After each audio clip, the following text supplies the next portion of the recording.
गुरुदेव का आगमन आपके जीवन में द्वादश भाव पर आया हुआ है। वृषभ लग्न और वृषभ राशि के द्वादश भाव पर आकर के गुरुदेव बहुत शुभ स्थिति यहाँ पर प्रदान कर रहे हैं।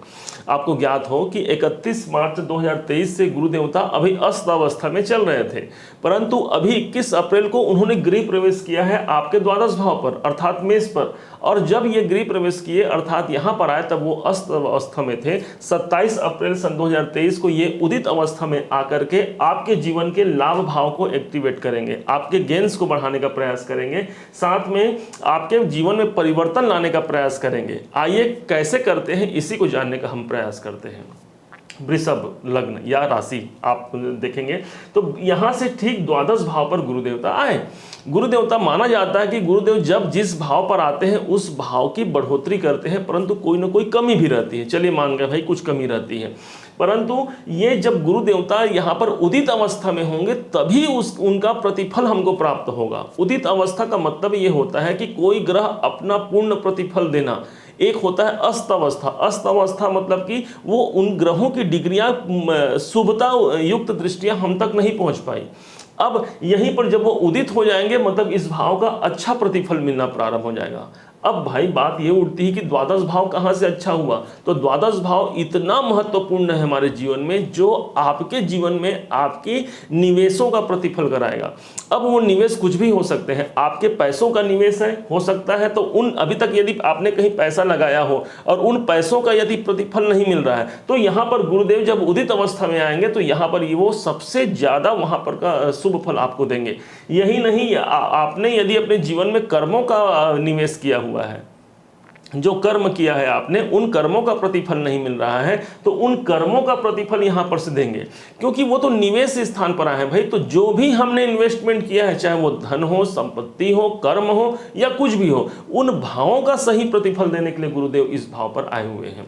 अब सिर्फ यही नहीं, माना जाता है ज्योतिष में कि कोई ग्रह जब उदित अवस्था में होता है तो साथ में वो जिस भाव के पर विराजमान है और जहां जहां के वो स्वामी हैं उन भावों को भी एक्टिवेशन में लाते हैं। तो कहाँ के स्वामी हैं, तो वृषभ राशि से देखते हैं तो अष्टम भाव जहां 9 लिखा है वहां के स्वामी और 12 लिखा है वहां के स्वामी, दोनों भावों को समझते हैं, ध्यान से समझिएगा आप। तो यहां पर अष्टम भाव पर गुरु का प्रभाव यहां पर सर्वाधिक पड़ेगा। अष्टम भाव का है का आपके जीवन में परिवर्तन का, यदि परिवर्तन अभी नहीं हुआ तो कभी नहीं हुआ, आप ध्यान से समझिएगा। यही वो समय है, परिवर्तन का समय है। गुरु देवता जब उदित अवस्था में हुए हैं और साथ में राशि परिवर्तन किए हैं तो वो अपने भाव को भी तो बढ़ाएंगे भाई।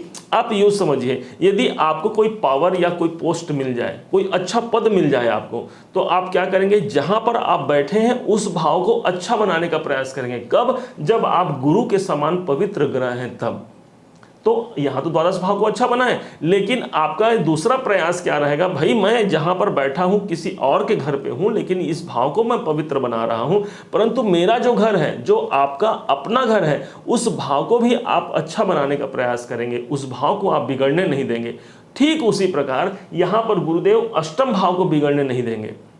अष्टम भाव आपके जीवन में आपके परिवर्तन को दर्शाता है। तो जो भी परिवर्तन, अच्छे परिवर्तन होने हैं आपके जीवन में, तो इससे अच्छा समय नहीं होगा, क्योंकि गुरुदेव की यहाँ पर एक राशि, मुख्य राशि जो यहाँ पर धनु राशि है, उस भाव का स्वामी है गुरुदेव। तो अष्टम भाव में आकर, अष्टम भाव पर उनका प्रभाव यहाँ पर सर्वाधिक उत्तम और सबसे अच्छा बनेगा। अब यही नहीं, अष्टम भाव ही आपके जीवन में गुप्त ज्ञान विद्याओं का है। तो जो अभी तक आपने पूजा अर्चना किया है, जो पाठ इत्यादि किया है, भगवान को रिझाने का प्रयास किया है, परंतु भगवान अभी तक आपसे रिझ नहीं पा रहे थे, हो सकता है आपके मन में ऐसा भी आने लगे कि मैंने इतने दिवस तक भगवान की पूजा अर्चना की, परंतु हे प्रभु मुझे इसका प्रतिफल क्यों नहीं मिल पा रहा है। तो अब यकीन मानिए गुरुदेव यहाँ पर इस भाव को पुनर्जीवन प्रदान करेंगे। हमने बताया है पिछले वीडियो में गुरु का गंगा जल, तो गुरु का गंगा जल 1 2 3 4 5 आपके तो घर भाव पर पड़ ही रहा है, परंतु अष्टम भाव पर उनका प्रभाव आकर के आपके पूजन का प्रतिफल मिलेगा, आपके सत्कर्मों का प्रतिफल मिलेगा। दूसरों का हित बहुत किया है आपने, परंतु उसके बदले में आपको यदि प्रतिफल अभी तक नहीं मिला है तो उन सब का हिसाब होने का समय यहाँ पर आ चुका है। अब एक घर गुरु का कौन सा है? एक घर गुरु का है आपके एकादश भाव। एकादश भाव मतलब कि वो स्थान जो आपके गेन से है, आपकी बढ़ोतरी है, आपकी इच्छाओं की पूर्ति का है। तो इन भाव को एक्टिवेशन में कैसे नहीं लाएंगे भाई? तो आपके जीवन में देखेंगे कि बढ़ोतरी का समय आ गया है। देखिए यहाँ पर कोई झूठी बातें नहीं होंगी, जो लॉजिकल है और जो शास्त्र सम्मत है, हम सिर्फ उसी बात को करते हैं, आपको पता है।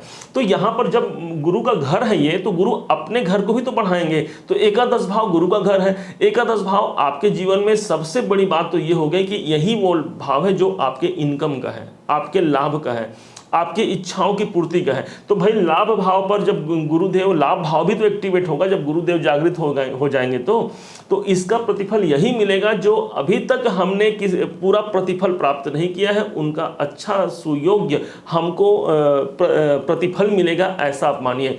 यही वो भाव है जो लाभ का भाव है। तो धन लाभ को कैसे नहीं बढ़ाएंगे, आर्थिक स्थिति को कैसे मजबूत नहीं करेंगे? माध्यम बता रहे हैं। माध्यम कौन बनेगा? तो कहते हैं कि जिस भाव का स्वामी जिस स्थान में होता है वही वो माध्यम बनेगा। तो आपके तो द्वादश भाव, एकादश भाव के स्वामी ही गुरुदेव हो गए हैं। और गुरुदेव जब द्वादश भाव में जा रहे हैं तो निवेशों का प्रतिफल पुनः फिर से, और सबसे बड़ी बात है कि यही वो भाव है जो आपको दुनिया से अलग करता है। दुनिया से अलग करता है मतलब कोई ना कोई ऐसे कार्य आप इस एक वर्ष में अवश्य करेंगे जो आपको यह प्रमाणित कर दे कि आप औरों से भिन्न हैं। वृषभ राशि अपने जीवन में बहुत सी संभावनाओं को लेकर के बैठे हुए हैं। यही नहीं, अभी आप देखेंगे शनि देवता भी 17 जनवरी से आपके दशम में आए हुए हैं, सिर्फ और सिर्फ कर्मों की बात कर रहे हैं। अब यहाँ पर शनिदेव कर्मों की बात कर रहे हैं, गुरुदेव आपके निवेशों का शुभ फल दे रहे हैं और साथ में आपके धन को, आपके इनकम को बढ़ाने का यहाँ पर साधन बन रहे हैं।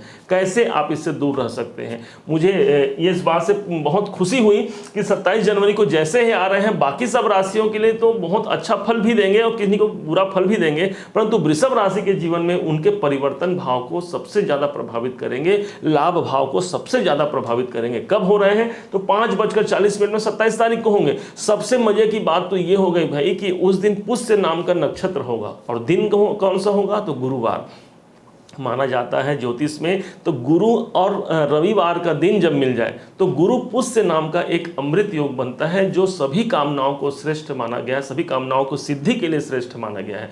तो आपके जीवन में भी ये जो गुरु का उदय होना और गुरु का गोचर परिवर्तन होना, दोनों ही बहुत श्रेष्ठ स्थान लेकर के आए हैं। आप सदैव भगवान शिव शंकर की आराधना में लगे रहें, गुरुदेव का सानिध्य प्राप्त करते रहें। जीवन कैसे देखिए, कैसे बहुत परिवर्तन नहीं होता, कैसे आप सफलता और धन यश प्राप्त नहीं करेंगे।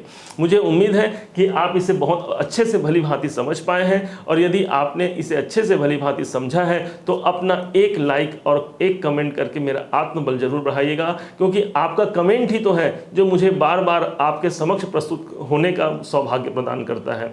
और हाँ, अभी तक आपने सब्सक्राइब नहीं किया है तो सब्सक्राइब भी जरूर कीजिएगा। पुनः एक बार फिर आप सभी का दिवस मंगलमय हो, इसी शुभकामनाओं के साथ जय गुरुदेव।